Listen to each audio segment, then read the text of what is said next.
Hey everybody, today we're going to be discussing one of the greatest albums of all time, and certainly of the 1980s, Paul Simon's masterpiece, Graceland, coming up next. If you grew up in the 1980s at all, like myself, Graceland has been a part of your life probably as far back as you can remember.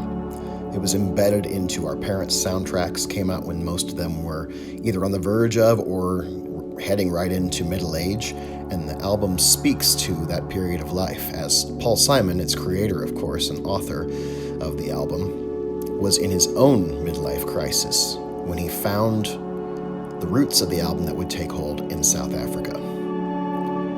Paul Simon had just come off of the deterioration of his marriage to actress Carrie Fisher, whom you know better as Princess Leia, of course, as well as the collapse of his relationship with his former musical partner, Art Garfunkel.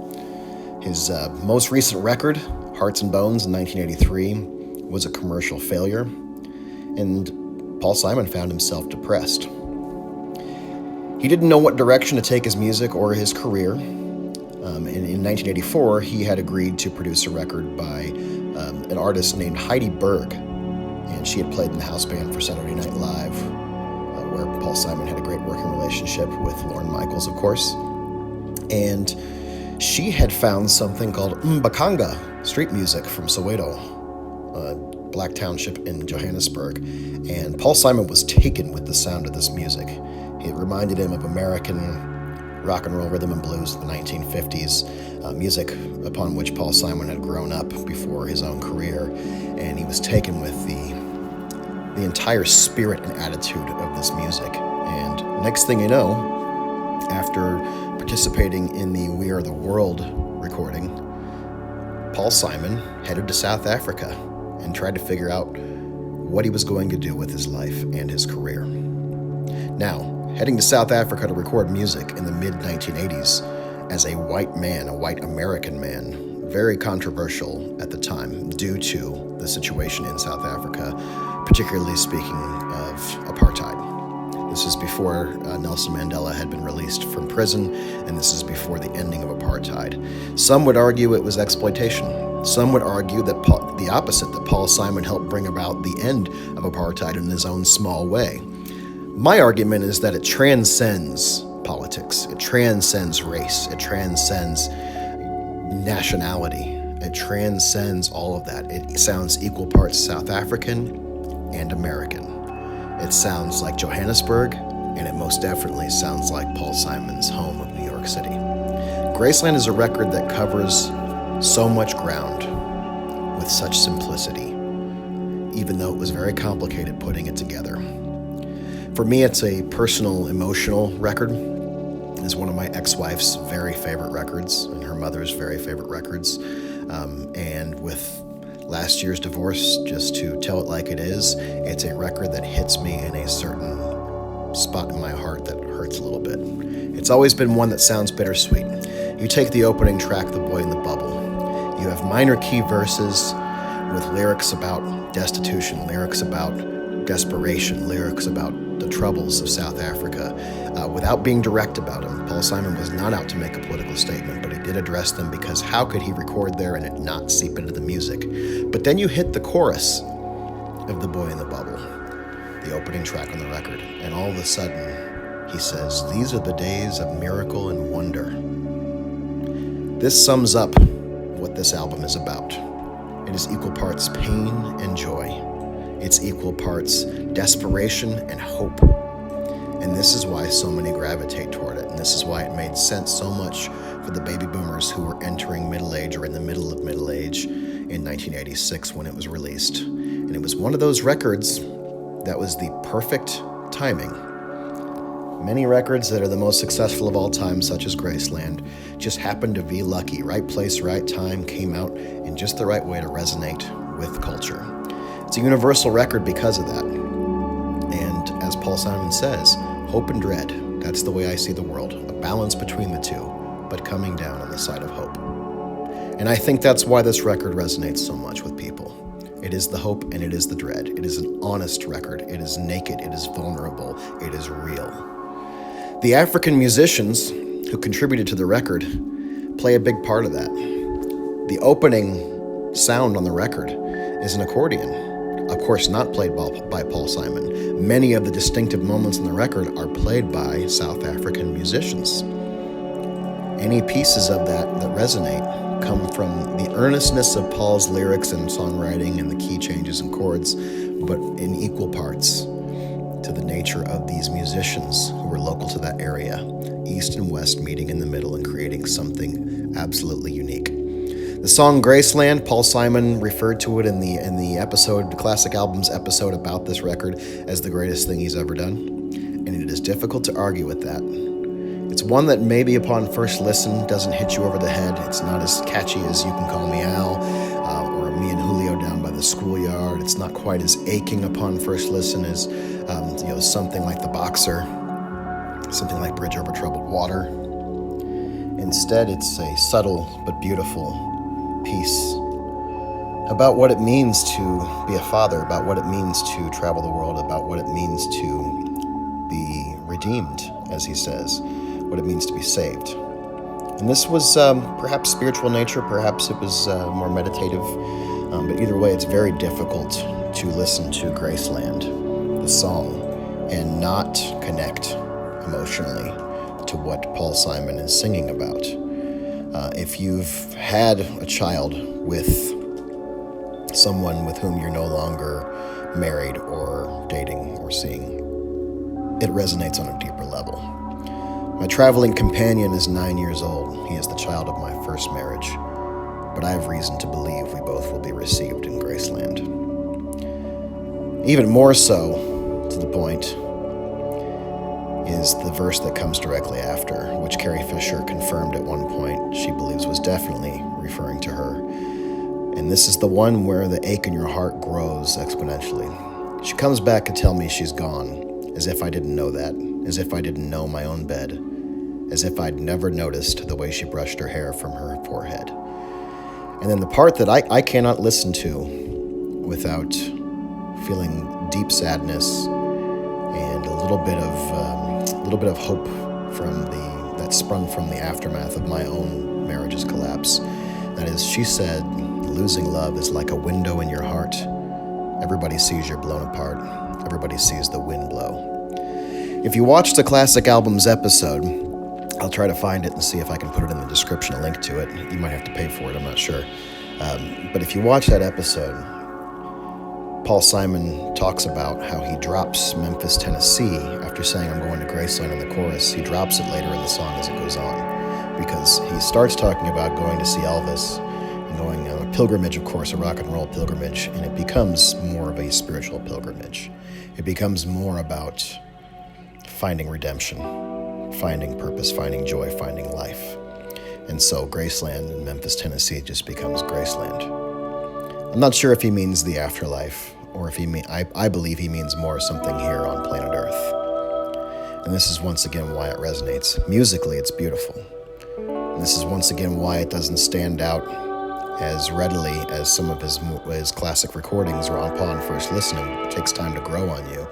And that is because it does not do anything, it doesn't have the heights of Art Garfunkel's vocals on Bridge Over Troubled Water. It doesn't have, again, anything super poppy about it. The moments that resonate musically are much more subtle. And this continues through most of the album.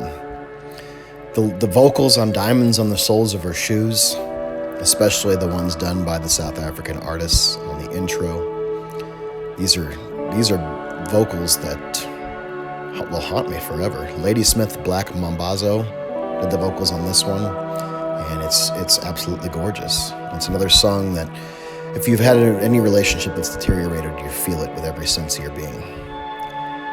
And this is one of those records where I don't remember the first time I heard it, because again, it's always been a part of my life. So when I hear You Can Call Me Al, or I see the video pop up online or a clip of it somewhere, all I can do is smile. Chevy Chase and Paul Simon selling a very comedic premise to a song that actually is quite deep and has some extremely emotional components to it.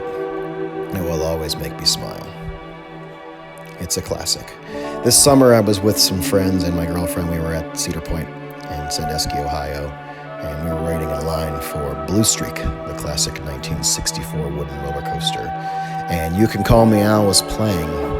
All four of us, well, maybe not Kevin, at least three of us were dancing and singing along, because it will always be a song that resonates. It will never be a song that you can't feel something when it comes on. Once again, it's the lyrics, very easy to interpret it as a man describing midlife crisis with lines such as, "Where's my wife and family? What if I die here? Who'll be my role model now that my role model is gone?" And it gets very abstract and ethereal in the final verses when he talks about angels in the architecture singing hallelujah. So once again, there's the spirituality. Again, I don't think it's overtly religious, but I think he's trying to find purpose and joy and faith. And the interesting thing is here, when Paul Simon recorded this record and expressed these things so openly and nakedly in such vulnerable fashion, I think he found his way. I think he's been on a relatively happy and positive streak ever since there. And this album is what cemented him. He went from being an extremely highly successful singer-songwriter to an absolute legend by creating a masterpiece this deep into his career.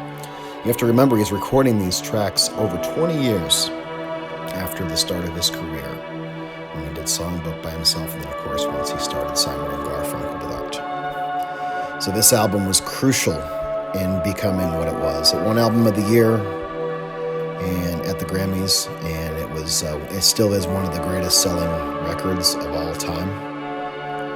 And I'm reviewing it as part of my series to go through every single remaining album on my journey through Rolling Stone's 500 greatest albums of all time. And interestingly, I'm doing the 2012 version of that list. Interestingly, it was 71 in 2012, and when they revised it in 2020, one of the things I think they actually got right in that revision was they moved this up to 48. I would definitely say it's one of the 50 greatest records of all time. Because, again, of the emotionality, because of the equal presence of Everly Brothers and Linda Ronstadt on Under African Skies, of course, a controversial decision, which I'll get to in a second. Equal measure between those artists being present and then the South African artists being present, such as the aforementioned Ladysmith, Mambazo. What you'll find is that the record is impeccably produced. Paul Simon had a vision. He had a certain direction he wanted to take this in. Now, the controversy mainly stems from the fact that apartheid meant that if a white artist, especially an American white artist, came to South Africa for any purpose, to play a concert, to record a record, he or she was going to be put up in an all-white hotel and treated in a different, unequal way from all of the local artists with whom he or she was recording or performing. So this was the main reason why there was controversy or complaints about this, because they were saying, you're using these artists. It's exploitation. Artists themselves have gone on record as saying that they were never exploited, that it was a joy for them, and that Paul Simon helped bring South African music to the masses. And I would argue that that's a darn good point, because you go and you look at what world music was and how present it was in the West before this record and thereafter, and there is a distinct difference. We wouldn't have a lot of the music and a lot of the opening in our culture that we did and we do without this record. Absolutely huge. So, just to give you an idea of how much I refute the notion that Paul Simon was exploiting these artists, I read this on Wikipedia at the time. Musicians in Johannesburg were typically paid $15 an hour. Simon arranged to pay them $200 an hour, around triple the rate for top players in New York City. And he was quoted as saying, "I wanted to be as above board as I could possibly be, as many of the musicians did not know who he was and would not be lured by the promise of royalties alone." He also did offer writers' royalties to those he felt had contributed particularly to the compositions. This is why these artists decided to tour with him, and part of why they defend him to this day and his honor in making the record. The best thing I can do when reviewing this album is to tell you, if you've never heard it in full, go take 45 minutes out of your day-to-day and go listen to it, preferably with headphones on. The production value is at an extremely high level. If you listen to it with headphones, you'll make out all kinds of ethereal, beautiful sounds. That accordion that opens the record hits you, and then once the drums and bass kick in, it takes you to a whole new level. There's no plateauing on this record. Every time you think he's sitting back and resting, he will take a self-serious song like Graceland and then follow it up with something not necessarily silly, but certainly playful and humorous, such as I Know What I Know and Gumboots.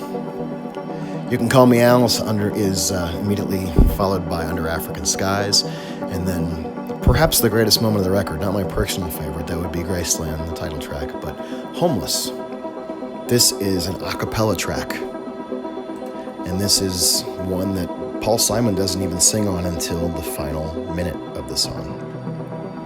Joseph Shabalala and Ladysmith Black Mambazo are the main vocalists on this. And if you listen to it with headphones on, and you close your eyes, and you really focus on the quality of what they're singing, and then you consider the situation at hand at the time of this recording, the apartheid and severe segregation in South Africa, I challenge you not to feel something extremely moving, some chills, perhaps even some tears. This is what music is for. This is why it exists. It's for moments like Homeless on Paul Simon's Graceland. Go listen to it today. I hope you get out of it what I get from it. It is certainly one of the greatest records ever made. It is a masterpiece of the balance of musicality, rhythm, lyricism, hope, fear, dread, pain, anguish, and exhilaration and joy at finding our way amidst the darkest points of our lives. Thank you so much for listening.